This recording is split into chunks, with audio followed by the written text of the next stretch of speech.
ओम नमो ब्रह्मादिभ्यो ब्रह्मविद्या संवृताय कर्तृभ्यो वंशऋषिभ्यो महद्भ्यो नमो गुरुभ्यः।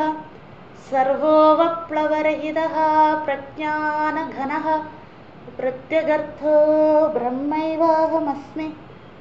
ओम पूर्णमदः पूर्णमिदं पूर्णाद् पूर्णमुदच्यते पूर्णस्य पूर्णमादाय पूर्णमेवावशिष्यते। ओम शान्ति शान्ति शान्तिः। हरिः ओम श्री गुरुभ्यो नमः। हरिः ओम। अथ शुक्लयजुर्वेदीय काण्वशाः बृहदारण्यक उपनिषत् द्वितीयकाण्डं मुनिकाण्डम् अथवा याज्ञवल्क्यकाण्डं तृतीय अध्यायं जल्परूप उपपत्ति प्रकरणं। ജൽപരൂപ ഉപപത്തി പ്രകരണം നമ്മൾ ആരംഭിച്ചു. യാജ്ഞവൽക്യ മഹർഷി ജനക മഹാരാജാവിൻ്റെ സഭയിൽ അദ്ദേഹത്തിൻ്റെ തന്നെ ജീവിതത്തിലുണ്ടായ അനുഭവത്തെ നമ്മൾക്ക് മന്ത്രരൂപത്തിൽ ആഖ്യായിക രൂപത്തിൽ ഉപദേശിച്ചു തരുന്നതാണ് ജൽപരൂപ ഉപപത്തി പ്രകരണവും ഇനിയും അടുത്ത വാദരൂപ ഉപപത്തി പ്രകരണവും ഇനി നമ്മൾ പഠിക്കാൻ പോകുന്ന 4-ാമത്തെ അധ്യായവും. അവിടെ ജനക മഹാരാജാവ് മാത്രമാണ് ശിഷ്യനായി വരുന്നത്. ഇവിടെ ഒരു വിദ്വത്സഭയിൽ ഉണ്ടാകുന്ന വാദപ്രതിവാദങ്ങളെ ആഖ്യായിക രൂപത്തിൽ കഥാരൂപത്തിൽ യാജ്ഞവൽക്യ മഹർഷി പറയുന്നതാണെന്ന് നമ്മൾ കണ്ടു. പ്രഥമ ബ്രാഹ്മണം അശ്വല ബ്രാഹ്മണം സാമാന്യമായി നമ്മൾ മന്ത്രങ്ങളും അശ്വലൻ്റെ ചോദ്യവും അതിനുള്ള യാജ്ഞവൽക്യ മഹർഷിയുടെ മറുപടിയും കണ്ടു. അവിടെ നമ്മൾ പ്രധാനമായും പഠിച്ചത് വിവേക വൈരാഗ്യാഭ്യാം അല്ലെ, വിവേകത്തോടുകൂടിയും വൈരാഗ്യത്തോടുകൂടിയും ഇഹലോകത്തോടോ മറ്റു ഏതു ലോകങ്ങളോടോ പുനർജന്മത്തിൽ ആഗ്രഹമില്ലാതെ ഇരിക്കുവാൻ എന്തൊക്കെയാണ് നാം ശ്രദ്ധിക്കേണ്ടതെന്ന് അശ്വലനെ ഒരു നിമിത്തമാക്കി കഥാപാത്രമാക്കി വെച്ചുകൊണ്ട് യാജ്ഞവൽക്യ മഹർഷി പറയുകയായിരുന്നു. ഇവിടെ കർമ്മകാണ്ഡങ്ങളാണ് അശ്വലന് കൂടുതൽ അറിയാവുന്നത്. അതുകൊണ്ട് ഋഗ്യജു സാമ അഥർവണ വേദങ്ങളിലെ യാഗങ്ങളെക്കുറിച്ചും യാജ്ഞവൽക്യ മഹർഷിയെ പരീക്ഷിക്കാനായി ചോദിച്ചു. അവിടെയും വിജയിച്ചുകൊണ്ട് യാജ്ഞവൽക്യ മഹർഷി നിൽക്കുന്നത് നമ്മൾ കണ്ടു. അശ്വലൻ അവസാനം ഇനി ചോദ്യമൊന്നുമില്ല, വിജയിക്കുവാനായി തൻ്റെ അടുത്ത് ചോദ്യമൊന്നുമില്ല എന്ന് മനസ്സിലാക്കി ഉപരമിക്കും. അങ്ങനെയാണ് അശ്വല ബ്രാഹ്മണം അവസാനിച്ചത്. സമ്പത്ത് ഉപാസനയും നമ്മൾ അശ്വല ബ്രാഹ്മണത്തിൽ വിവേക വൈരാഗ്യത്തിന് അനന്തരം കണ്ടിരുന്നു. അതിനുശേഷം നമ്മൾ ആർത്തഭാഗ ബ്രാഹ്മണത്തിലേക്ക് പ്രവേശിച്ചു. ആർത്തഭാഗ ബ്രാഹ്മണം, ആർത്തഭാഗൻ രണ്ടാമതായി ജനക മഹാരാജാവിൻ്റെ വിദ്വത്സഭയിൽ യാജ്ഞവൽക്യ മഹർഷിയോടായിക്കൊണ്ട് ചോദിക്കുന്ന ചോദ്യങ്ങൾ നമ്മൾ കണ്ടു. 1-ാമത്തെ മന്ത്രം ആഖ്യായിക ആർത്തഭാഗനെ പരിചയപ്പെടുത്തി ജാരത്കാരവ ആർത്തഭാഗ എന്ന് പറഞ്ഞുകൊണ്ട് പിന്നെ അദ്ദേഹത്തിൻ്റെ ചോദ്യം 1-ാമത്തെ മന്ത്രത്തിൽ തന്നെ ചോദ്യവും ഉണ്ടായിരുന്നു. എന്താണ് ഗ്രഹ അതിഗ്രഹങ്ങൾ, എന്തൊക്കെയാണ് പ്രധാനപ്പെട്ട ഇന്ദ്രിയങ്ങൾ, ആ ഇന്ദ്രിയങ്ങളിലൂടെ നമ്മൾ സ്വീകരിക്കുന്ന പുറമേയുള്ള വിഷയങ്ങൾ ഏതെല്ലാം, അത് ചോദിച്ചു. യാജ്ഞവൽക്യ മഹർഷി അതിന് മറുപടി പറഞ്ഞു. 9 വരെയുള്ള മന്ത്രങ്ങളിൽ നമ്മളത് കണ്ടു. അവിടെ പ്രധാനമായും ആർത്തഭാഗനെ നിമിത്തമായിക്കൊണ്ട് യാജ്ഞവൽക്യ മഹർഷി നമ്മളോട് പറയുന്നത് ഈ ഇന്ദ്രിയങ്ങളെല്ലാം പുറമേയുള്ള വിഷയങ്ങളെ സ്വീകരിച്ചുകൊണ്ടേയിരിക്കുകയാണ്. അപ്പോൾ അതിനെ നിയന്ത്രിച്ചാൽ മാത്രമേ അതിമുക്തി ഉണ്ടാവുകയുള്ളൂ. അതിനുവേണ്ടി ശമധമാദികളെ ഓർമ്മിപ്പിച്ചുകൊണ്ടാണ് 9 വരെയുള്ള മന്ത്രങ്ങളിലൂടെ യാജ്ഞവൽക്യ മഹർഷി നമുക്ക് ആഖ്യായിക ആർത്തഭാഗ ബ്രാഹ്മണത്തിൽ പറഞ്ഞത്. അതിനുശേഷം 10-ാമത്തെ മന്ത്രം നമ്മൾ കണ്ടിരുന്നു. എല്ലാവർക്കും മൃത്യു ആരാണ്? ഈ ഇന്ദ്രിയങ്ങളെയൊക്കെ നിയന്ത്രിക്കുന്നത് പല പല ദേവതകളാണല്ലോ, അല്ലെങ്കിൽ ഇന്ദ്രിയങ്ങൾക്ക് അവയുടെ ധർമ്മം ചെയ്യുവാൻ സാധിക്കുന്നത് ദേവതകളുടെ സഹായം കൊണ്ടാണല്ലോ. അപ്പം ഈ ദേവതകൾക്ക് ആരാണ് ആധാരമായിരിക്കുന്നതെന്ന് ആർത്തഭാഗൻ ചോദിക്കുന്നു. യാജ്ഞവൽക്യ മഹർഷി അതിന് മറുപടി പറയുന്നു. അവിടെ ഉദാഹരണമായി അഗ്നിയെക്കുറിച്ചും വരുണനെക്കുറിച്ചും മൃത്യുദേവനെക്കുറിച്ചും പറഞ്ഞു. ഇവർക്കൊക്കെ മുകളിൽ ആരുണ്ട്? അത് പരമാത്മാവാകുന്നു. അല്ലെങ്കിൽ ഇവരെയൊക്കെ നിയന്ത്രിക്കുന്നത് സാക്ഷാൽ സച്ചിദാനന്ദ സ്വരൂപനാണ്. അല്ലെങ്കിൽ സൃഷ്ടികർത്താവ്, ദേവതകളെ സൃഷ്ടിച്ചതായിക്കോട്ടെ, പ്രകൃതിയെ ആയിക്കോട്ടെ, സർവചരാചരങ്ങളെ സൃഷ്ടിച്ചതായിക്കോട്ടെ, ആരാണോ സൃഷ്ടികർത്താവ്, ആ സൃഷ്ടികർത്താവ് തന്നെയാണ് ഇതിനെയൊക്കെ പരിപാലിക്കുന്നതും. പിന്നെ തന്നിലേക്ക് തന്നെ എപ്പോൾ ലയിപ്പിക്കണമെന്ന സങ്കല്പമുണ്ടാകും. മതി, ഈ സൃഷ്ടിയൊക്കെ മതിയായി എന്ന് പറഞ്ഞ് ലയിപ്പിക്കണമെന്ന സങ്കല്പമുണ്ടാകും. അപ്പോൾ തന്നിലേക്ക് മടക്കിയെടുക്കുവാനും ഒരേ ഒരു ശക്തിക്കേ സാധിക്കുകയുള്ളൂ, അത് പരമാത്മാവാകുന്നു. ആരിത് തിരിച്ചറിയുന്നു അവർ ഇനി ഒരു ജന്മമില്ലാത്ത ജീവൻ മുക്തിയെ പ്രാപിക്കും എന്ന് 10ാമത്തെ മന്ത്രത്തെ നമ്മൾ കണ്ടു. 11ാമത്തെ മന്ത്രത്തിൽ ആർത്തഭാഗൻ യാജ്ഞവൽക്യ മഹർഷിയോട് ചോദിക്കുന്ന ചോദ്യമായിരുന്നു, ജീവൻ മുക്തൻ അല്ലേ, അത് സർവ്വജീവചരാചരങ്ങളും പരമാത്മാവിലേക്ക് തന്നെയാണ് ഏകീഭവിക്കുന്നത്. പക്ഷെ ഇവിടെ 11ാമത്തെ മന്ത്രത്തിൽ പുരുഷൻ എന്ന വാക്കുകൊണ്ടാണ് ആർത്തഭാഗൻ ചോദിക്കുന്നത്. ഇവിടെ പുരുഷൻ എന്ന് വെച്ചാൽ ജീവൻ മുക്തൻ. ജീവൻ മുക്തനും ശരീരം ഉപേക്ഷിച്ച് കഴിയുമ്പോൾ ആരിലേക്കാണ് ലയിക്കുന്നത്? പരമാത്മാവിലേക്ക് തന്നെ ലയിക്കും. സാധാരണ ജീവനെ പോലെയുള്ള സ്ഥൂല ശരീരത്തിനുണ്ടാകുന്ന മാറ്റങ്ങളൊക്കെ ജീവൻ മുക്തന്റെ സ്ഥൂല ശരീരത്തിനുണ്ടാകും. അതായത് നമ്മളൊക്കെ മരിക്കുമ്പോൾ എന്താണോ അല്ലേ ശരീരത്തിലുണ്ടാകുന്ന വ്യത്യാസങ്ങൾ, പ്രാണൻ നിലയ്ക്കും, ശരീര ഊഷ്മാവ് പോകും അല്ലേ, ഇന്ദ്രിയ എല്ലാം ഓരോന്നായിട്ട് നശിച്ച് അവസാനം ഇത് ഭസ്മമായി മാറും. അതുപോലെ തന്നെയാണ് ജീവൻ മുക്തന്റെ ശരീരവും എന്ന് യാജ്ഞവൽക്യ മഹർഷി മറുപടി പറയുകയാണ്. 11ാമത്തെ മന്ത്രത്തെ നമ്മൾ കണ്ടത്. ഇനി അടുത്ത ഭാഗത്തേക്ക് പോകാം. 12 മന്ത്രം, 12ാമത്തെ മന്ത്രം. യാജ്ഞവൽക്യ ഇതിഹോവാച യത്ര അയം പുരുഷഃ മ്രിയതേ കിം ഏന ന ജഹാതി ഇതി നാമ ഇതി അനന്തം വൈ നാമ അനന്താ വിശ്വേ ദേവാഃ അനന്തമേവ സഹ തേന ലോകം ജയതി. യാജ്ഞവൽക്യ ഇതിഹോവാച യത്ര അയം പുരുഷഃ മ്രിയതേ കിം ഏനം ന ജഹാതി ഇതി നാമ ഇതി അനന്തം വൈ നാമ അനന്താ വിശ്വേ ദേവാഃ അനന്തം ഏവ സഹ തേന ലോകം ജയതി. നമുക്ക് ഒരുമിച്ച് പാരായണം ചെയ്യാം.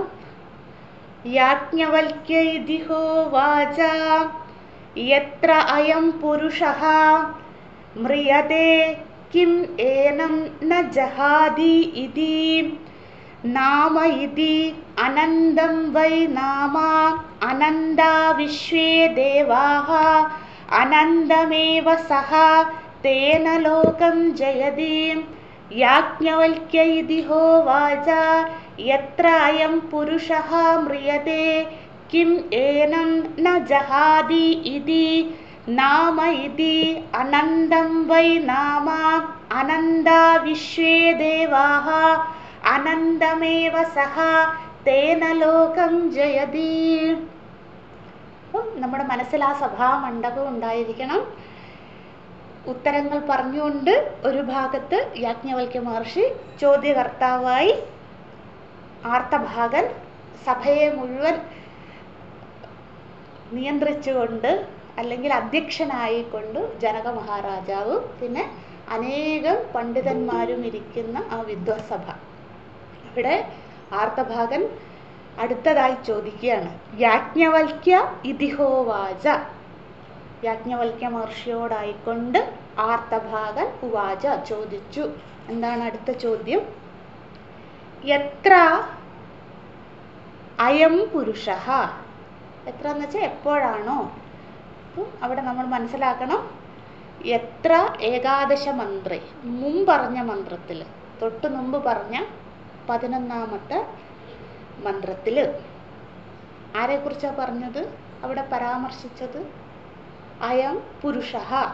പുരുഷൻ എന്ന് വെച്ചാൽ ജീവൻ മുക്തൻ അല്ലേ. എത്ര ഏകാദശ മന്ത്രേ അയം പുരുഷ അല്ലെങ്കിൽ ജീവൻ മുക്ത അല്ലേ. വെറുതെ കേട്ടാൽ മതി അല്ലേ, മനസ്സിലാകുന്നുണ്ടല്ലോ. മ്രിയതേ, മ്രിയതേ എന്ന് വെച്ചാൽ ശരീരം ഉപേക്ഷിക്കുക, സ്ഥൂല ശരീരം ഉപേക്ഷിച്ച് പോവുക അല്ലേ. തൻ്റെ ഈ ശരീരത്തിൽ പ്രാണൻ നിലനിർത്തേണ്ട അല്ലെങ്കിൽ ജീവിക്കേണ്ട സമയം കഴിഞ്ഞു, പ്രാരാബ്ധം കഴിഞ്ഞു. പ്രാരാബ്ധം ഒടുങ്ങുമ്പോൾ നമ്മളെപ്പോലെ തന്നെ ജീവൻ മുക്തനും ഈ സ്ഥൂല ശരീരം ഉപേക്ഷിക്കും അല്ലേ. അതാണ് മ്രിയതേ, ശരീരം ഉപേക്ഷിക്കുന്നത്. എത്ര അയം പുരുഷ മ്രിയതേ, ജീവൻ മുക്ത മ്രിയതേ. എന്നിട്ട് ആർത്തഭാഗം ചോദിക്കുക. അത് പറഞ്ഞല്ലോ, ഓൾറെഡി മുമ്പ് പറഞ്ഞ കാര്യം തന്നെ വീണ്ടും പറയുകയാണ്. എന്നിട്ട് ചോദ്യത്തിലേക്ക് വരികയാണ്. കിം ഏനം ന ജഹാദി ഇതി. അതായത് ഈ ജീവൻ മുക്തന്റെ, ഞാൻ തൊട്ടു മുമ്പ് 11ാമത്തെ മന്ത്രത്തിൽ ചോദിച്ച ആ പുരുഷന്റെ, ജീവൻ മുക്തന്റെ ശരീരം ഉപേക്ഷിച്ചതിന് ശേഷം അവര് കിം ഏന ന ജഹാദി ഇതി, എന്താണ് അവരിൽ നിന്നും വിട്ടുപോകാതിരിക്കുന്നത്. അതാണ് ന ജഹാദി. ജഹാദി എന്ന് വെച്ചാൽ വിട്ടുപോവുക. ന ജഹാദി എന്ന് വെച്ചാൽ വിട്ടുപോകാതിരിക്കുന്നത് എന്താണ് എന്ന്. അതായത് നമ്മളെപ്പോലെ തന്നെ ഇന്ദ്രിയങ്ങളൊക്കെ നശിക്കും. ഇനി അടുത്ത 13ാമത്തെ മന്ത്രത്തിൽ പറയുന്നുണ്ട് എല്ലാം എങ്ങടേക്കാണ് പോകുന്നെന്ന്.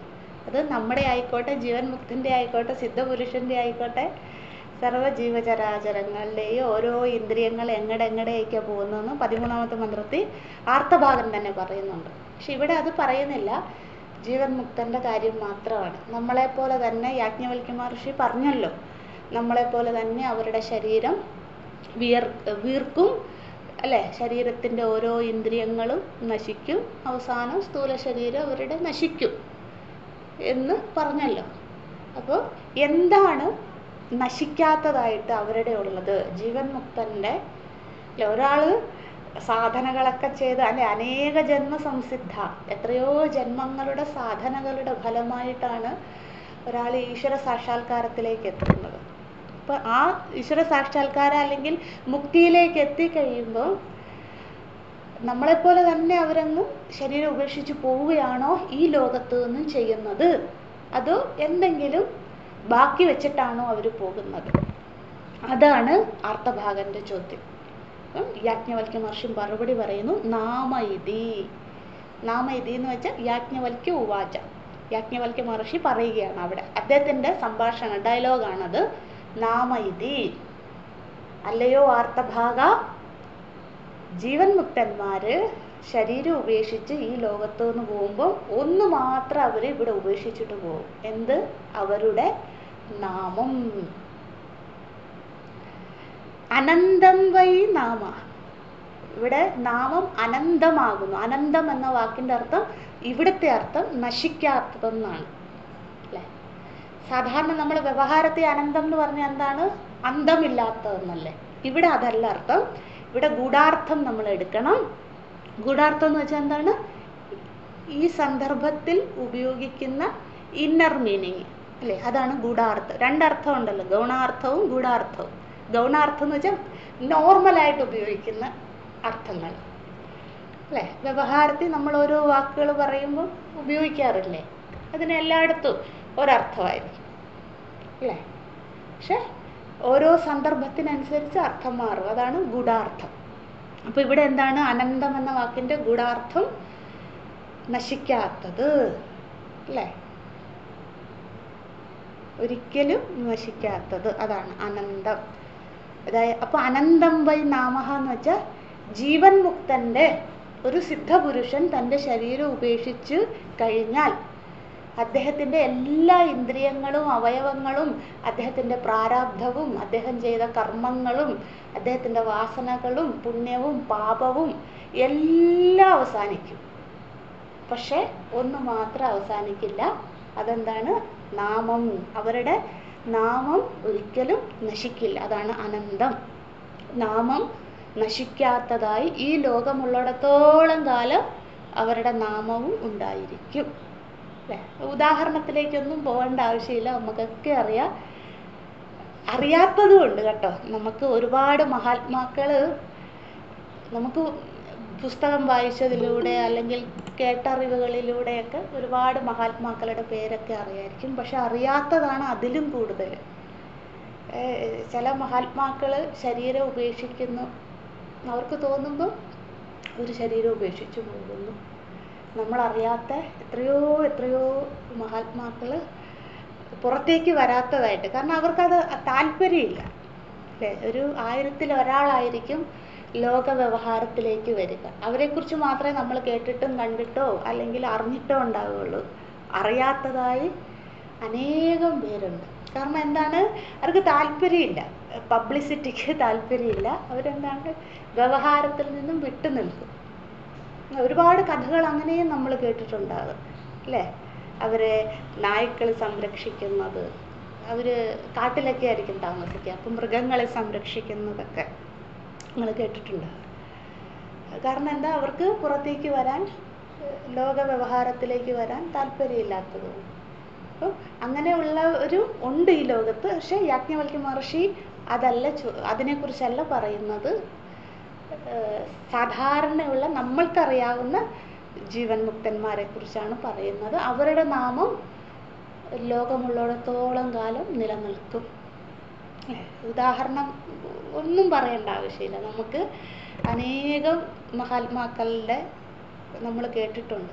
എത്ര വർഷങ്ങൾ കഴിഞ്ഞ് 16-ാം നൂറ്റാണ്ടിൽ ജീവിച്ചിരുന്നവർ, അല്ല മുമ്പ് ത്രേതായുഗങ്ങളിൽ. ഇപ്പോൾ യാജ്ഞവൽക്യ മഹർഷി ത്രേതായുഗത്തിലെ മഹാത്മാവാണ്. നമ്മൾ ഇന്നും അത് പഠിക്കുന്നു. ആ നാമം മാത്രമാണ് നമുക്ക് പരിചയമായിട്ടുള്ളത്. അല്ലാതെ അദ്ദേഹത്തിനെ കുറിച്ച് എന്തറിവാണ് നമുക്കുള്ളത്? ഇന്നും നമ്മൾ പഠിക്കുന്നു. ഇനി വരുന്ന തലമുറകളും ജിജ്ഞാസുക്കൾ പഠിച്ചുകൊണ്ടേയിരിക്കും. ലോകമുള്ളിടത്തോളം കാലം അദ്ദേഹത്തിൻ്റെ നാമം.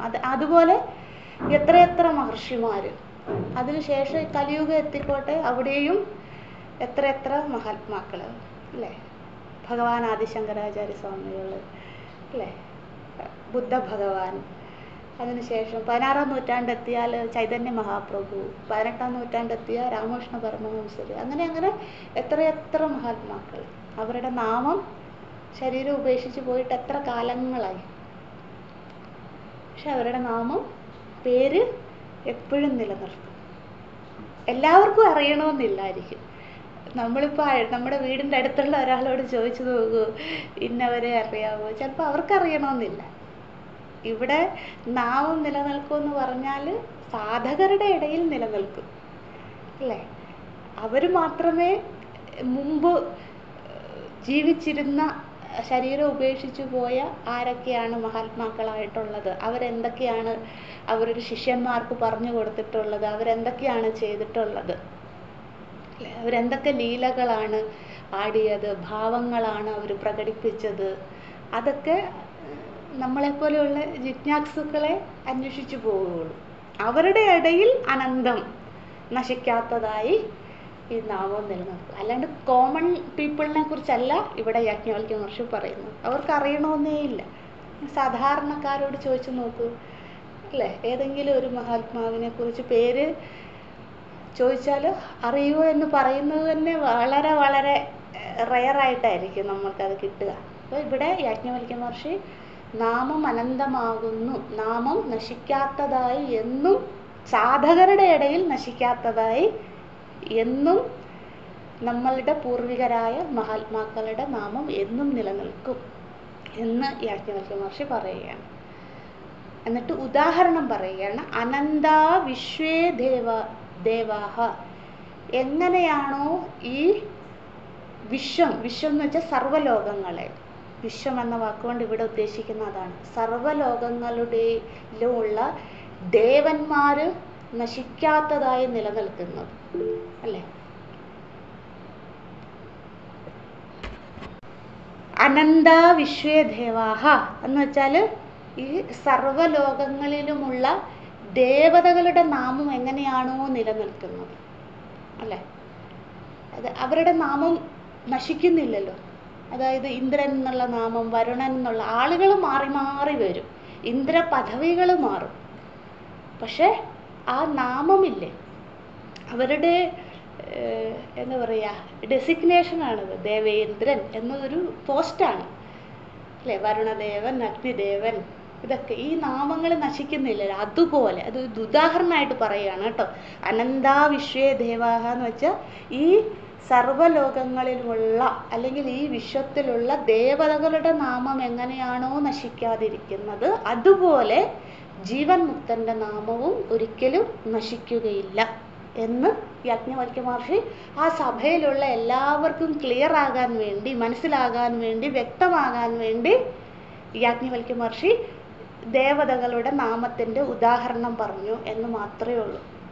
നമ്മുടെ പുസ്തകത്തിൽ നാമം അനന്തമാകുന്നു, വിശ്വദേവന്മാരും അനന്തമാകുന്നു എന്നാണ് എഴുതിയിരിക്കുന്നത് മൃഡാനന്ദ സ്വാമിജിയുടെ പുതിയ പുസ്തകം പേജ് 223 വ്യാഖ്യാനത്തിൽ. അപ്പോൾ അവിടെ നമ്മൾ മനസ്സിലാക്കണം, വിശ്വദേവന്മാർ, ഈ സർവ്വലോകങ്ങളിലുമുള്ള ദേവന്മാരുടെ നാമം എങ്ങനെയാണോ നശിക്കാതിരിക്കുന്നത് അല്ലേ. ഇവിടെ ദേവന്മാരെന്ന് വെച്ചാൽ ദേവതകളും എടുക്കണം, മറ്റ് അവതാര ദേവതകളെയും നമുക്ക് എടുക്കാം അല്ലേ. രാമൻ എന്ന നാമം, കൃഷ്ണൻ എന്ന നാമം, കാളി എന്ന നാമം, ശിവൻ എന്ന നാമം അല്ലേ, ഹനുമാൻ എന്ന നാമം, ഇവർ നശിക്കുന്നുണ്ടോ? എത്ര യുഗങ്ങൾ കഴിഞ്ഞാലും നശിക്കുമോ ഈ നാമം? ഇല്ല. അതുപോലെ ഇന്ദ്രൻ, വരുണൻ, അഗ്നി ഇത്യാദി ദേവതകളെയും നമുക്കെടുക്കാം, അവരുടെ ഒന്നും നാമം നശിക്കുന്നില്ലല്ലോ. അതുപോലെ ജീവൻ മുക്തന്മാരുടെ നാമവും പേരും ഒരിക്കലും നശിക്കുകയില്ല. അവര് ബാക്കി വെച്ചിട്ട് പോകുന്നത് ഇത് മാത്രമാണ്. നമ്മൾ കഴിഞ്ഞ ദിവസം ആ ഷോഡശ കലകൾ പഠിച്ചില്ലേ, പറഞ്ഞിരുന്നല്ലോ 11ാമത്തെ മന്ത്രത്തിൽ. അത് ശരിക്കും 16ാമത്തെ കല, നാമം നശിക്കില്ല എന്ന് നമ്മൾ പറഞ്ഞില്ലേ, പ്രശ്നോപനിഷത്തൊക്കെ വായിച്ചിരുന്നില്ല. അതാണ് ഈ നാമം എന്നുള്ളത്. അതായത് അവരുടെ ഇന്ദ്രിയങ്ങൾ, കർമ്മങ്ങൾ, അവരുടെ പുണ്യം, പാപം, വാസനകൾ എല്ലാം നശിക്കും. പക്ഷെ അവരുടെ പേര് മാത്രം അവർ ബാക്കി വെച്ചിട്ട് പോകും.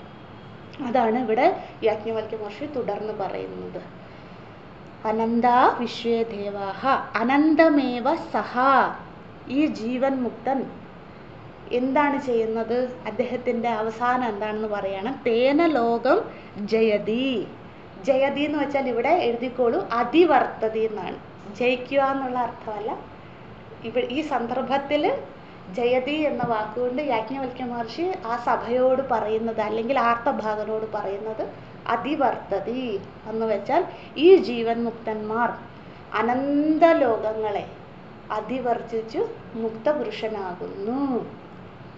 അതാണ് അനന്തം ഏവ, എല്ലാ ലോകങ്ങളെയും. അതായത് നമ്മൾ കേട്ടിട്ടും അല്ലെങ്കിൽ കണ്ടിട്ടുള്ള ഈ വിശ്വമോ അല്ലെങ്കിൽ കാണാത്തതായിട്ടുള്ള ഉയർന്ന ലോകങ്ങളോ അധോ ലോകങ്ങളോ അല്ലെങ്കിൽ ബ്രഹ്മാണ്ടം മുഴുവൻ എടുത്തോളൂ അല്ലേ. ഒറ്റ വാക്കി പറഞ്ഞാൽ ഈ ബ്രഹ്മാണ്ടം മുഴുവൻ അവർ അതിക്രമിച്ച് ഇനി ഒരു ശരീരം എടുക്കേണ്ടി വരാത്തത്ര അവസ്ഥയെ, ജീവൻ മുക്തിയെ, പുനർജന്മമില്ലാത്ത മോക്ഷത്തെ അവർ പ്രാപിക്കും എന്ന് യാജ്ഞവൽക്യ മഹർഷി പറയാം. പക്ഷെ എന്തുമാത്രം നിലനിൽക്കും? അവർക്ക് ഇനി ജന്മം എടുക്കേണ്ടി വരില്ല. പക്ഷെ ഈ ലോകമുള്ളിടത്തോളം കാലം അവരുടെ നാമവും നിലനിൽക്കും എന്ന് പറഞ്ഞുകൊണ്ട് 12ാമത്തെ മന്ത്രം അവസാനിപ്പിക്കുകയാണ്. നമുക്ക് അടുത്ത മന്ത്രത്തിലേക്ക് പോകാം. എളുപ്പമാണല്ലോ, ജീവൻ മുക്തന്റെ കാര്യം പറഞ്ഞു. ഇനി അടുത്ത അജ്ഞാനിയുടെ കാര്യമാണ് യാജ്ഞവൽക്യ മഹർഷി അടുത്ത മന്ത്രത്തിൽ പറയുന്നത്. ത്രയോദശ മന്ത്രം, 13ാമത്തെ മന്ത്രം. ഇത് വായിക്കണോ? ഞാൻ ആ കുറിപ്പ് മൃഡാനന്ദ സ്വാമിജിയുടെ പുസ്തകത്തിൽ എഴുതിയത്. എളുപ്പമാണത്. മുക്തപുരുഷന്റെ പ്രാണങ്ങൾ മാത്രമാണല്ലോ ലയിക്കുന്നത്, അതോ കാമകർമാദികളായ പ്രയോജനങ്ങളെല്ലാം പരമാത്മാവിൽ ലയിക്കുന്നുണ്ടോ എന്നറിയുവാനായിട്ടാണ് ഈ ചോദ്യം. ആർത്തഭാഗൻ ചോദിച്ചത് അതാണ്. അതായത് എല്ലാം അവസാനിച്ചു, അദ്ദേഹത്തിന് കാമമില്ല, കർമ്മമില്ല, പുണ്യമില്ല, പാപമില്ല, ശരീരത്തിനോട് ബന്ധമില്ല. അങ്ങനെയാണ് ഒരാൾ മുക്തനാകുന്നത്. അതിനുശേഷം ശരീരം അവർ ഉപേക്ഷിക്കുന്നു. യാജ്ഞവൽക്യൻ പറഞ്ഞു, എല്ലാം ലയിക്കുന്നു, എന്നാൽ ആകൃതിയോടുള്ള സംബന്ധം കൊണ്ട് നാമം മാത്രം ലയിക്കുന്നില്ല. അവരിവിടെ ബാക്കി വെച്ചു പോകുന്നത് നാമം മാത്രമാണ്. എന്തിനു വേണ്ടി എന്ന് വെച്ചാൽ ഇനിയും വരുന്ന ജിജ്ഞാസുക്കൾക്ക് മോക്ഷത്തിന് വേണ്ടി പ്രയത്നിക്കുവാനുള്ള പ്രയോജനത്തിന് വേണ്ട, പ്രോത്സാഹനത്തിന് വേണ്ടിയാണ്. നമ്മളെയൊക്കെ ഇൻസ്പയർ ചെയ്യുകയാണ്. അതായത് നമ്മളിതെല്ലാം വേദമെല്ലാം പഠിച്ചു, അതിൽ പറയുന്നുണ്ട് ലോകങ്ങളൊക്കെ നശിക്കുന്നതാണ്, അതുകൊണ്ട് അതിൻ്റെ പുറകെ പോകരുത്, അല്ലേ? യത് കൃതകം തത് നാശം നമ്മൾ പഠിച്ചിട്ടുണ്ട്. എന്തൊക്കെ നമ്മൾ നേടിയോ അതൊക്കെ നശിക്കുന്നതാണ്.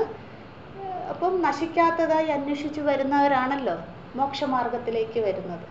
അപ്പോൾ അവർക്കൊരു പ്രചോദനം വേണ്ട. അല്ലെങ്കിൽ നമ്മുടെ പൂർവികർ അവരൊക്കെ ആനന്ദം അനുഭവിച്ചിട്ടുണ്ട്. അപ്പോൾ എന്താണ്, അവർക്ക് നമ്മൾക്കതൊരു പ്രചോദനം നൽകുവാൻ വേണ്ടി ജീവൻ മുക്തന്മാർ എന്ത് ചെയ്യും? എല്ലാവരും അങ്ങനെ ചെയ്യണമെന്നില്ല.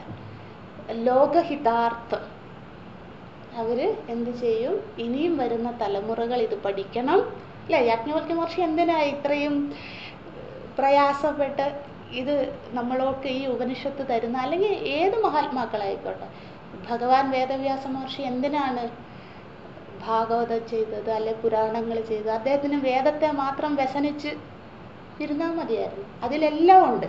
പക്ഷെ എന്താണ്, അത് മനസ്സിലാക്കാൻ എല്ലാവർക്കും സാധ്യമാകില്ല. അപ്പോൾ എന്ത് ചെയ്തു? ഭഗവാൻ എല്ലാവർക്കും മനസ്സിലാകുന്ന രീതിയിൽ അവർക്കും ഭഗവാനെ അറിയുവാൻ അല്ലെ മോക്ഷത്തിനായിട്ട് പ്രയത്നിക്കുവാനുള്ള കഥാരൂപങ്ങളിൽ, ആഖ്യായിക രൂപത്തിൽ നമ്മൾക്ക് ഓർത്തു വെക്കാനായിട്ട് ആഖ്യായിക രൂപത്തിൽ പുരാണങ്ങൾ എഴുതിയത്, ഇതിഹാസങ്ങൾ എഴുതിയത്. അപ്പോൾ എന്താണ്, നമുക്കും പ്രചോദനമാണ്, അല്ലേ? പരീക്ഷത്ത് ചെയ്തത് കണ്ടോ, അല്ലെങ്കിൽ ഇത്രയൊക്കെ ക്രൂരകർമ്മങ്ങൾ ചെയ്തിട്ടും അവസാനം ധൃതരാഷ്ട്ര കണ്ടോ ആധ്യാത്മികത്തിലേക്ക് വന്നു, എല്ലാം ഉപേക്ഷിച്ച്, അല്ലേ? അവർ ഗംഗയുടെ തീരത്ത് പോയി അവസാനം സാധന അനുഷ്ഠിക്കുകയാണ് ചെയ്തത്, അല്ലേ? കാരണം എന്താ, അത്രയും കാലം നേടിയതൊന്നും നശിക്കുന്നതാണ്, അതുകൊണ്ടൊന്നും അവർക്ക് ശാന്തി കിട്ടുന്നില്ല എന്ന് നമുക്ക് പഠിപ്പിച്ചു തരാനായിട്ട്.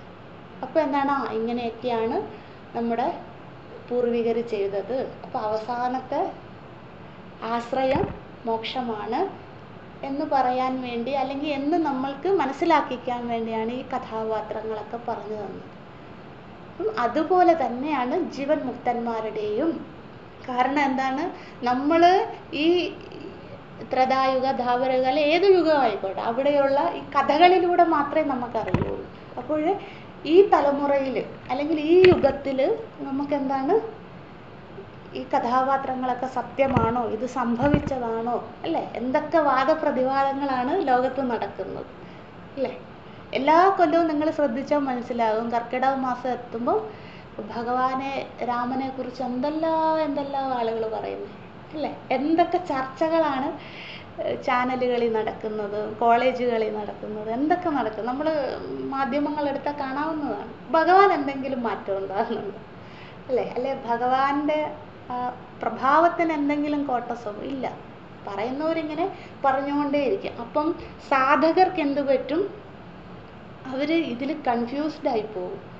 ഞാൻ പോകുന്ന മാർഗം ശരിയാണോ, അതോ ഇല്ല, നാടോടുമ്പോൾ നടുവേ ഓടണമെന്ന് പറയില്ല, അപ്പം ഞാൻ നടുക്കൂടെ തന്നെ ഓടണോ, അല്ലെങ്കിൽ ഞാനൊന്ന് വഴിതിരിഞ്ഞാൽ എന്നെ ഒറ്റപ്പെടുത്തുമോ സമൂഹം, ഇത്യാദി വലിയ വ്യാകുലതകൾ നമുക്കുണ്ടാകാം. അപ്പോൾ എന്ത് ചെയ്യാണ് മഹാത്മാക്കൾ? നമ്മൾക്ക് പ്രചോദനം നൽകുവാനായിക്കൊണ്ട്, ഇല്ല, നീ പോകുന്ന മാർഗം ശരിയാണ്, അല്ലേ? ഞങ്ങളെല്ലാവരും ഈ മാർഗത്തിലൂടെ വന്ന് രക്ഷപ്പെട്ടവരാണ്, അല്ലേ? ഞങ്ങളാ പരമാനന്ദത്തെ അറിഞ്ഞവരാണ്, ഈ മാർഗത്തിലൂടെ തന്നെ വരാം എന്ന് പറഞ്ഞ് നമ്മൾക്ക് പ്രചോദനം നൽകി നമ്മളെ കൈപിടിച്ചുകൊണ്ട് വരാൻ വേണ്ടിയാണ് അവർ അവരുടെ പേരും അല്ലെങ്കിൽ അവർ ചെയ്ത വൈഭവങ്ങളും ലോകത്ത് ബാക്കി വെച്ച് പോകുന്നത്. ചിലവരത് പുസ്തക രൂപത്തിൽ എഴുതും, അല്ലെങ്കിൽ ശിഷ്യന്മാരത് പുസ്തക രൂപത്തിൽ എഴുതും, അല്ലെങ്കിൽ പ്രചരിപ്പിക്കും, അല്ലേ? അങ്ങനെയൊക്കെ ഇപ്പോഴത്തെ കാലഘട്ടങ്ങളിൽ ചെയ്യുന്നത് അതാണ്. നമുക്കതൊരു പ്രചോദനമാണ്. കണ്ടോ, ഇവരൊക്കെ അനുഭവിച്ച ആനന്ദം ഇതാണ്, ഈ കാലഘട്ടത്തിലും ഇങ്ങനെയുള്ളവരുണ്ട്, ഞാൻ പോകുന്ന മാർഗം ശരിയായതാണ്, പക്ഷെ കഠിനമാണ്, എളുപ്പമല്ല. അവരുടെ ഈ നിങ്ങൾ ശ്രദ്ധിച്ചിട്ടുണ്ടോ എന്ന് ഒന്ന് ആലോചിച്ച് നോക്കൂ. മഹാത്മാക്കളുടെയൊക്കെ തുടക്കകാലം അവരുടെ ഓട്ടോബയോഗ്രഫിയിലോ അല്ലെ ബയോഗ്രഫിയിലോ ഒക്കെ കാണാം. അവരുടെ തുടക്കകാലം വളരെ വളരെ ദുർഘടമായിരുന്നു. എന്തിനു വേണ്ടി അത് അവരുടെ ശിഷ്യന്മാർ നമ്മളോട് പറയുന്നു? എന്തിനു വേണ്ടിയെന്ന് വെച്ചാൽ എല്ലാ സാധകരുടെയും തുടക്കകാലം അങ്ങനെ തന്നെ ആയിരിക്കുമെന്ന് നമ്മളെ ഓർമ്മിപ്പിക്കാനായിട്ട്. അല്ല, ആളുകൾ തുപ്പും, ആളുകൾ ചീത്ത പറയും, ആരോപണങ്ങളോട് ആരോപണമായിരിക്കും. നമ്മൾ ചെയ്തത് അതിൻ്റെ 10 ഇരട്ടി 100 ഇരട്ടിയായിട്ട് ലോകം പ്രചരിപ്പിച്ചു. അപ്പോൾ ഞാൻ വിചാരിച്ചു, അയ്യോ, ഞാൻ ഇതിലേക്ക് വന്നിട്ട് ഇതൊക്കെയാണല്ലോ എനിക്ക് ഫലം, അപ്പോൾ ഞാൻ മടങ്ങിപ്പോയേക്കാ, അങ്ങനെയും നമുക്ക് തോന്നാം. അതുകൊണ്ടാണ് മഹാത്മാക്കൾ അവരുടെ തുടക്ക കാലഘട്ടങ്ങളെ വളരെ കഷ്ടപ്പാട് നിറഞ്ഞതൊക്കെ അവർ എഴുതി വെക്കുന്നത്. അല്ലാണ്ട് നമ്മുടെ സിമ്പതിക്ക് വേണ്ടിയല്ല അവർ എഴുതുന്നത്. അവർക്കത് കിട്ടിയിട്ടൊന്നും കാര്യമില്ല. നമുക്ക് പ്രചോദനം നൽകുവാനായിട്ട് അത് എഴുതി വച്ചിരിക്കുന്നത്, അല്ലെങ്കിൽ ശിഷ്യന്മാരിലൂടെ നമ്മൾ കേട്ടിരിക്കുന്നത്. അതാണ് നാമം ഉപേക്ഷിച്ചു പോകും. അവരുടെ വൈഭവങ്ങൾ ലോകത്ത് അവർ ബാക്കി വെക്കുന്നതിൻ്റെ കാരണം ഇതാണ്. പിന്നീട് വരുന്ന തലമുറകൾക്ക് പ്രചോദനം നൽകുവാനായിക്കൊണ്ട് നിങ്ങൾ വരുന്ന മാർഗം ശരിയാണ്, ഞാൻ എത്തിയ ആനന്ദത്തിൽ നിങ്ങൾക്കും എത്താൻ സാധിക്കുമെന്ന് പറഞ്ഞ് മനസ്സിലാക്കി തരാൻ വേണ്ടിയാണ് മഹാത്മാക്കൾ അങ്ങനെ ചെയ്യുന്നത്. അതാണ് യാജ്ഞവൽക്യ മഹർഷി ഇവിടെ പറഞ്ഞിരിക്കുന്നത്. അല്ലേ? നാമം ശബ്ദമാത്രമായതുകൊണ്ട് അനന്തമാണ്, അതായത് നശിക്കാത്തതാണ്. അന്തമില്ലാത്തവരായ വിശ്വദേവന്മാരെ താനായി കാണുന്നത് കൊണ്ട് അവർ അനന്തമായ ലോകത്തെ തന്നെ ജയിക്കുന്നു. അതായത് ഒരിക്കലും പുനർജന്മമില്ലാത്ത അവസ്ഥയെ അവർ പ്രാപിക്കുന്നു. എങ്ങനെയാണോ ദേവതകളുടെയൊക്കെ നാമം നിലനിൽക്കുന്നത്, അതുപോലെ മഹാത്മാക്കളുടെ നാമവും എന്നും നിലനിൽക്കും. അടുത്ത മന്ത്രത്തിലേക്ക് പോകാം. 13ാം മന്ത്രം. യാജ്ഞവൽക്യ ഇതിഹോവാച യത്ര അസ്യ പുരുഷസ്യ മൃതസ്യ അഗ്നിം വാക് അപ്യേതി വാദം പ്രാണഃ ചക്ഷുരാദിത്യം മനഃ ചന്ദ്രം. മനഃചന്ദ്രം എന്നുള്ളത് മനഃ എന്നാക്കുക പാരായണം ചെയ്യുമ്പോൾ. മനഃ ചന്ദ്രം വേർഡ് ബൈ വേർഡ് മീനിങ് നോക്കിയാൽ കാണാം. ദിശഃ ശ്രോത്രം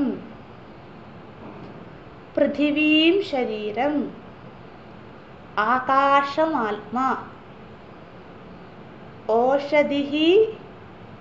ഓഷധിഹി റകാരം മാറ്റി വിസർഗാക്കുക. ഓഷധിഹി ലോമാനി വനസ്പതീൻ കേശാഃ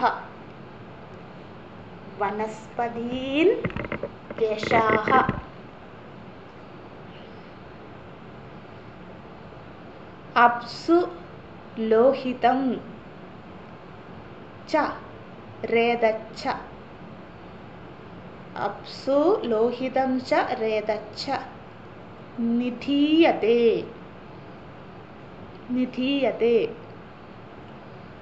ക്വാ അയം.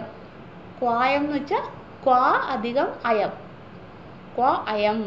ആ അവിടെ നമ്മൾ ഉച്ചരിക്കണം, അതുകൊണ്ട് അകാരാക്കുക അവിടെ. ക്വാ അയം. തഥാ പുരുഷഃ ഭവതി ഇതി. Full stop. ഭവതി ഇതി. ആഹര സൗമ്യ ഹസ്തം ആർത്തഭാഗ.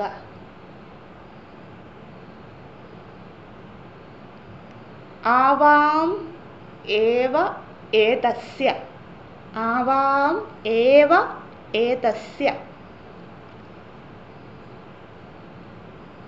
വേദിക്ഷ്യാവഹ.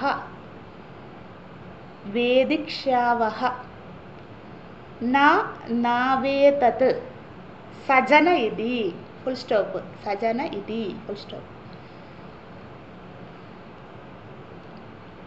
നമ്മുടെ ക്ലാസ്സിൽ ഒരു ചേച്ചിയുണ്ട്, സജന ഇതി. തൗഹ ഉത്ക്രമ്യ. മന്ത്രയാം ചക്രാദോ മന്ത്രയാം ചക്രാദേ തൗഹ ഉത്ക്രമ്യ മന്ത്രയാം ചക്രാദേ തൗഹ യത് ഊജതുഹു തൗഹ യത് ഊജതുഹു കർമ്മ ഹ ഏവ കർമ്മ ഹ ഏവ തത് ഊജതുഹു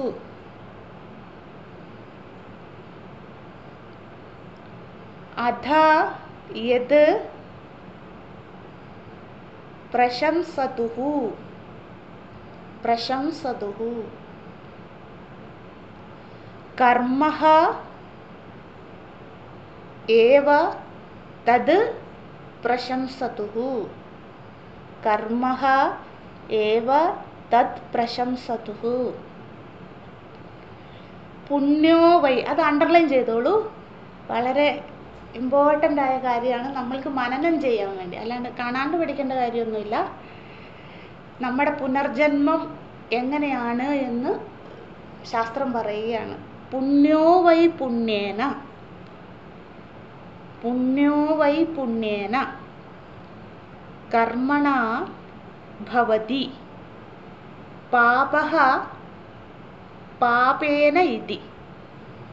പുണ്യോ വൈ പുണ്യേന കർമ്മണ ഭവതി പാപേന പാപഃ പാപേന ഇതി. പുണ്യോ വൈ പുണ്യേന കർമ്മണ ഭവതി പാപഃ പാപേന ഇതി. അത്രയും ഭാഗം അണ്ടർലൈൻ ചെയ്തോളൂ. അതായത് പുണ്യമാണ് നമ്മൾ അധികം ചെയ്യുന്നതെങ്കിൽ പുനർജന്മം, ഇനിയുള്ള ജന്മം പുണ്യശരീരം കിട്ടും, സുഖശരീരം കിട്ടും. പാപേന പാപമാണെങ്കിലോ നേരെ വിപരീതമായിരിക്കും എന്ന് ശാസ്ത്രത്തിൻ്റെ അടിസ്ഥാനത്തിൽ നമുക്ക് ഏറ്റവും ഇമ്പോർട്ടൻ്റ് ആയിട്ടുള്ള കാര്യം യാജ്ഞവൽക്യ മഹർഷി നമ്മളെ ഓർമ്മിപ്പിക്കുകയാണ്. എങ്ങനെയാണ് ഇനി നമ്മൾ പുനർജനിക്കുക? തതോഹ പാപേന ഇതി, അത് കഴിഞ്ഞ് ഫുൾ സ്റ്റോപ്പാണ്. പാപേന ഇതി തതോഹ ജാരത്കാരവഹ, കാരവഹ ഉണ്ട്, അവിടെ വിസർഗമുണ്ട്. ജാരത്കാരവഹ ആർത്തഭാഗഃ ഉപരരാമ. ഒന്നുകൂടെ പറയാം, നാളെ നമുക്ക് വ്യാഖ്യാനം പഠിക്കാം. ഇത് എളുപ്പമാണ്, കുറച്ച് വലിയ മന്ത്രമാണെന്ന് മാത്രമേ ഉള്ളൂ. പക്ഷെ നിങ്ങൾ സാധിക്കുമെങ്കിൽ ഇപ്പം വ്യാഖ്യാനം വായിക്കരുതാരും, കുറച്ച് വെയിറ്റ് ചെയ്യൂ. കാരണം നമുക്കത് അങ്ങനെ പറയുമ്പോൾ എല്ലാവർക്കും ക്യൂരിയോസിറ്റി വരും, വേഗം എടുത്ത് വായിക്കും വ്യാഖ്യാനം അല്ലേ. എങ്കിലും ഞാൻ പറയുന്നത് കേൾക്കാൻ സാധിക്കുന്നവർ ചെയ്യുക, വായിക്കരുതിപ്പോൾ. നമുക്ക് നാളെ പഠിക്കാം. നല്ല മനോഹരമായിട്ട് യാജ്ഞവൽക്യ മഹർഷി ആർത്തഭാഗനെ അനുസന്ധാനം ചെയ്യുന്നത് വളരെ മനോഹരമായിട്ടാണ്. നമുക്ക് എളുപ്പവുമാണ് ഈ മന്ത്രം, പക്ഷെ മറ്റ് 12 മന്ത്രങ്ങളെ അപേക്ഷിച്ച് കുറച്ച് വലുതാണെന്ന് മാത്രമേ ഉള്ളൂ. യാജ്ഞവൽക്യ ഇതിഹോവാച യത്ര അസ്യ പുരുഷസ്യ മൃതസ്യ അഗ്നിം വാക് അപ്യേതി വാദം പ്രാണഃ ചക്ഷുരാദിത്യം മനഃ ചന്ദ്രം ദിശഃ ശ്രോത്രം പൃഥിവീം ശരീരം ആകാശം ആത്മാ ഓഷധിഃ ലോമാനി വനസ്പതീൻ കേശാഃ അപ്സു ലോഹിതം ച രേതച്ഛ നിധീയതേ ക്വ അയം തഥാ പുരുഷഃ ഭവതി ഇതി. ആഹര സൗമ്യ ഹസ്തം ആർത്തഭാഗ ആവാം ഏവ ഏതസ്യ വേദിക്ഷ്യാവഹ നാവേതത് സജന ഇതി. തൗഹ ഉത്ക്രമ്യ മന്ത്രയാം ചക്രാദേ തൗഹ യത് ഊജതുഹു കർമ്മഃ ഏവ തത് ഊജതുഹു അധ യത് പ്രശംസതുഹു കർമ്മഃ ഏവ തത് പ്രശംസതുഹു പുണ്യോ വൈ പുണ്യേന കർമ്മണ ഭവതി പാപഃ പാപേന ഭവതി ഇതി. തതോഹ ജാരത്കാരവ ആർത്തഭാഗഃ ഉപരരാമ. ഒരുമിച്ച് പാരായണം ചെയ്യാം. യാജ്ഞവൽക്യ ഇതി ഹോവാച യത്ര അസ്യ പുരുഷസ്യ മൃതസ്യ അഗ്നിം വാഗ് അപ്യേതി വാദം പ്രാണഃ ചക്ഷുരാദിത്യം മനഃ ചന്ദ്രം ദിശഃ ശ്രോത്രം പൃഥിവീം ശരീരം ആകാശമാത്മാ ഓഷധിഃ ലോമാനി വനസ്പതീൻ കേശാഃ അപ്സു ലോഹിതം ച രേതശ്ച നിധീയതേ കോ അയം തഥാ പുരുഷഃ ഭവതി ഇതി. ആഹര സൗമ്യ ഹസ്തം ആർത്തഭാഗ ആവാം ഏവ ഏതസ്യ വേദിഷ്യാവഹ ന നാവേതത് സജന ഇതി. തൗഹ ഉത്ക്രമ്യ മന്ത്രയാം ചക്രാദേ തൗഹ യത് ഊചതുഃ കർമ്മഃ ഏവ തദ് ഊചതുഃ അത യത് പ്രശംസതുഃ കർമ്മഃ ഏവ തത് പ്രശംസതുഃ പുണ്യോ വൈ പുണ്യേന കർമ്മണാ ഭവതി പാപഃ പാപേന ഇതി. തതോഹ ജാരത്കാരവ ആർത്തഭാഗഃ ഉപരരാമ. യാജ്ഞവൽക്യ ഇതി ഹോവാച യത്ര അസ്യ പുരുഷസ്യ മൃതസ്യ അഗ്നിം വാഗ് അപ്യേതി വാദം പ്രാണഃ ചക്ഷുരാദിത്യം മനഃ ചന്ദ്രം ദിശഃ ശ്രോത്രം പൃഥിവീം ശരീരം ആകാശമാത്മാ ഓഷധിഃ ലോമാനി വനസ്പതീൻ കേശാഃ അപ്സു ലോഹിതം ച രേതശ്ച നിധീയതേ കോ അയം തഥാ പുരുഷഃ ഭവതി ഇതി. ആഹര സൗമ്യ ഹസ്തം ആർത്തഭാഗ ആവാം ഏവ ഏതസ്യ വേദിഷ്യാവഹ ന നാവേതത് സജന ഇതി. തൗഹ ഉത്ക്രമ്യ മന്ത്രയാം ചക്രാദേ തൗഹ യത് ഊചതുഃ കർമ്മഃ ഏവ തത് ഊചതുഃ അധ യത് പ്രശംസതുഃ കർമ്മഃ ഏവ തത് പ്രശംസതുഃ പുണ്യോ വൈ പുണ്യേന കർമ്മണാ ഭവതി പാപഃ പാപേന ഇതി. തതോഹ ജാരത്കാരവ ആർത്തഭാഗഃ ഉപരരാമ. തൃതീയ അധ്യായം ജൽപരൂപ ഉപപത്തി പ്രകരണം ദ്വിതീയ ബ്രാഹ്മണം ആർത്തഭാഗ ബ്രാഹ്മണം സമാപ്തം. ഓം നമഃ പരമർഷിഭ്യോ നമഃ പരമർഷിഭ്യോ നമഃ പരമർഷിഭ്യഃ. ഓം നമോ ബ്രഹ്മാദിഭ്യോ ബ്രഹ്മവിദ്യാ സംവൃതായ കർത്തൃഭ്യോ വംശഋഷിഭ്യോ മഹദ്ഭ്യോ നമോ ഗുരുഭ്യഃ. സർവോപപ്ലവരഹിതഃ പ്രജ്ഞാനഘനഃ പ്രത്യഗർത്ഥോ ബ്രഹ്മൈവാഹമസ്മി. ഓം പൂർണ്ണമദഃ പൂർണ്ണമിദം പൂർണ്ണാത് പൂർണ്ണമുദച്യതേ പൂർണ്ണസ്യ പൂർണ്ണമാദായ പൂർണ്ണമേവാവശിഷ്യതേ. ഓം ശാന്തി ശാന്തി ശാന്തിഃ. ഹരിഃ ഓം. ശ്രീ ഗുരുഭ്യോ നമഃ. ഹരിഃ ഓം.